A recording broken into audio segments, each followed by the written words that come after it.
ఓం మహాగణాధిపతయే నమః. ఓం గురుభ్యో నమః. ఓం శ్రీమాత్రే నమః. అరుణాం కరుణాతరంగితాక్షీం ధృతపాశాంకుశపుష్పబాణచాపాం అనిమాదిభిరావృతాం మయూకైః అహమిత్యేవ విభావయే భవానీం. శ్రీమాత్రే నమః. ప్రేక్షకులకి ఆ లలితాంబిక అమ్మవారి యొక్క అనుగ్రహం పరిపూర్ణంగా కలగాలని మనస్ఫూర్తి కోరుకుంటూ మనం ఈరోజు డిసెంబర్ మాస ఫలితాలు, ఈ డిసెంబర్ మాస ఫలితాల్లో పర్టికులర్గా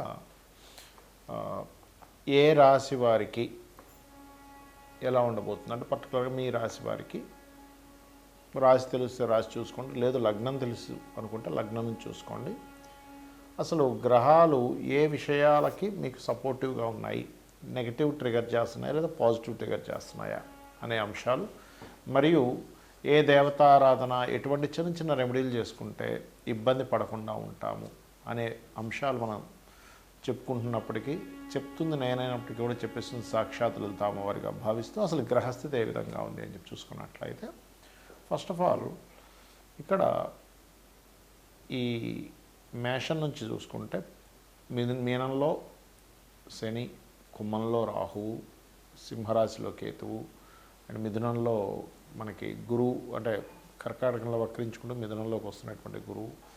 అదేవిధంగా వృశ్చిక రాశిలో రవి, కుజ, శుక్రులు ఉన్నారు.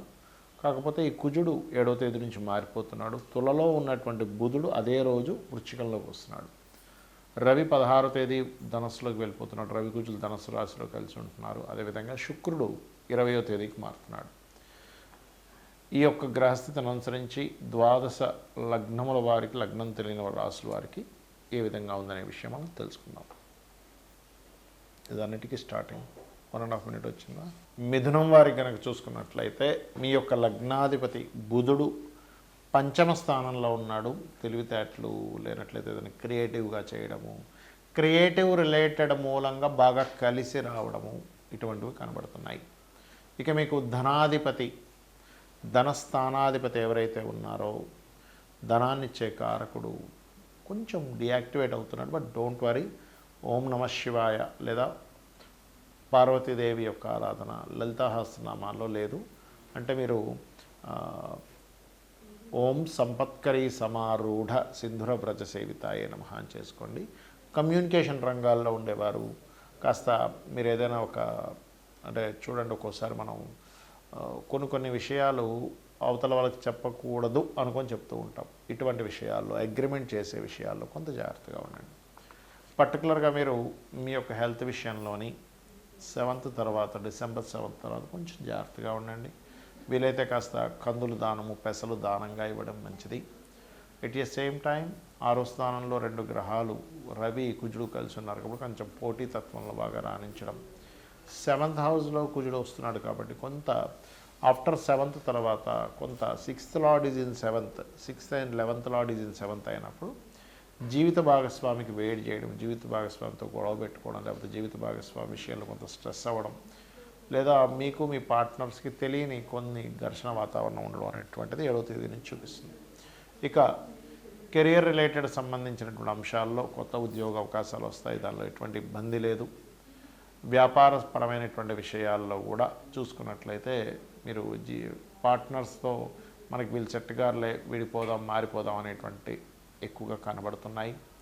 ఇక మీరు ఏదైనా ఒక పని ప్రయత్నం చేసేటప్పుడు ప్రధానంగా మీరు ఒక్కసారి గణపతిని తలుచుకొని ప్రయత్నం చేయండి, అన్ని విధాలు బాగుంటుంది. చాలామంది నన్ను అడుగుతున్న అంశం ఏమిటంటే, గోచారంలో గ్రహస్థితి బాగోలేదు కానీ మన జన్మజాతకంలో బాగుంది, అప్పుడు ఎటువంటి ఫలితాలు వస్తాయి, అసలు జన్మజాతకంలో చూసి ఎటువంటి అంశాలు మనం నిర్దిష్టంగా, అంటే ఇది ఇలా చేస్తే బాగుంటుందని చెప్పొచ్చా అంటే ఖచ్చితంగా చెప్పొచ్చు. మరి గోచారానికి జన్మజాతకానికి ఏంటంటే, గోచారం ఈజ్ కాలం. మనం ఒక పని చేస్తున్నాం, ఒక బిజినెస్ చేస్తున్నాం, మార్కెట్లో దానికి డిమాండ్ ఉంది అన్నప్పుడు మనం ఎలా చేసినా బిజినెస్ వెళ్ళిపోతూ ఉంటుంది, ఎందుకంటే దానికి డిమాండ్ ఉందంటే. ఉదాహరణకి కోవిడ్ టైంలో మాస్కులు, శానిటైజర్లు ఈజీగా అమ్ముడుపోయాయి, ఎవరు పెట్టినా అమ్ముడుపోయాయి. కానీ ఆఫ్టర్ కోవిడ్ అయిపోయిన తర్వాత వాళ్ళు అమ్ముడుపోవాలంటే పోదు. ఎందుకు? కాలం అప్పుడు అనుకూలించింది, కాలం అక్కడ అనుకూలించలేదు. గోచార ఫలితాలన్నీ కూడా ఏంటంటే కాలం ఎలా ఉందని చెప్పేది. మరి మన పర్సనల్ చార్ట్లో ఏముంటుందంటే, లగ్నం నుంచి 12 భావాల్లో లగ్నం అంటే ఈ జీవుడు యొక్క తత్వం, ఆ మనిషి యొక్క తత్వం దగ్గర నుంచి ఆ మనిషి ఏం చేస్తే బాగుంటాడు అనేది లగ్నంలో ఉంటే మీరు ఏ మార్గంలో అంటే విదేశాలకు వెళ్ళడం ద్వారానా, బిజినెస్ చేయడం ద్వారానా, ఇంట్లోనే కూర్చో వర్క్ ఫ్రమ్ హోమ్ ద్వారానా, లేకపోతే మీడియేటింగ్ ద్వారానా, ఏ మార్గంలో మీకు ధనం వస్తుంది అనేది సెకండ్ లాట్ చెప్తాడు. అది మీ పూర్వజన్మలో చేసుకునేటువంటి పుణ్యం ఆధారంగా ఆ పలానా ప్లానెట్కి వచ్చి ఆ ప్లానెట్ రిలేటెడ్ సంబంధమైనటువంటి రీడింగే ఆస్ట్రాలజీ. అలాగే అన్నదమ్ములతో ఉండే రిలేషన్స్, మీరు ఏదైనా ఒక ప్రయత్నం చేస్తుంటే అది ఎందుకు ముందుకు సాగట్లేదు అనేవన్నీ కూడా థర్డ్ హౌస్లో ఉంటాయి. మీరు ఏం చదువుకుంటే మంచిది. చాలామంది పిల్లలకు చూడండి, వాళ్ళకి పలానా చదివిస్తారు, కానీ వాళ్ళు తీరా ఎడ్యుకేషన్ కంప్లీట్ అయ్యాక అందులో సెటిల్ అవ్వలేక ఇంకొక సబ్జెక్ట్ తీసుకొని దాంట్లో వాళ్ళు మరలా నిష్ణాతులై ఇన్ని సంవత్సరాలు చదివినంత వేస్ట్ అయిపోతుంది. సో ఫోర్త్ లార్డ్ని బట్టి మీరు ఏం చదవాలి, ఏ డైరెక్షన్ గృహంలో ఉంటే మంచిది, మీ మదర్తో ఉండే రిలేషన్స్, మీరు ఎప్పుడు వాహనం తీసుకుంటే మంచిది, ఎప్పుడు గృహం తీసుకుంటే మంచిది, ఇవన్నీ 4th హౌస్లో ఉంటాయి. పంచమంలో మీ ఇమ్యూనిటీ, సంతానం సంబంధించిన విషయాలు, సంతానం ఏం చేస్తే అభివృద్ధి అవుతారు, ఫ్రెండ్స్తో మీరు ఎంతవరకు ఉండొచ్చు, ఎలాంటివి చేయొచ్చు, ఎలాంటివి చేయకూడదు. అలాగే రుణరోగ శత్రువులను 6th హౌస్లో ఉంటుంది. సో 6th హౌస్ని బట్టి మీకు ఎటువంటి హెల్త్ ఇష్యూస్ వచ్చే ఛాన్సెస్ ఉన్నాయి, ఎటువంటి రుణాలతో ఎక్కువగా మీరు ఇబ్బంది పడే ఛాన్సెస్ ఉంది, శత్రుత్వాలు ఎప్పుడు వస్తాయి, ఆ శత్రుత్వాలు తగ్గడానికి ఏం చేయాలి.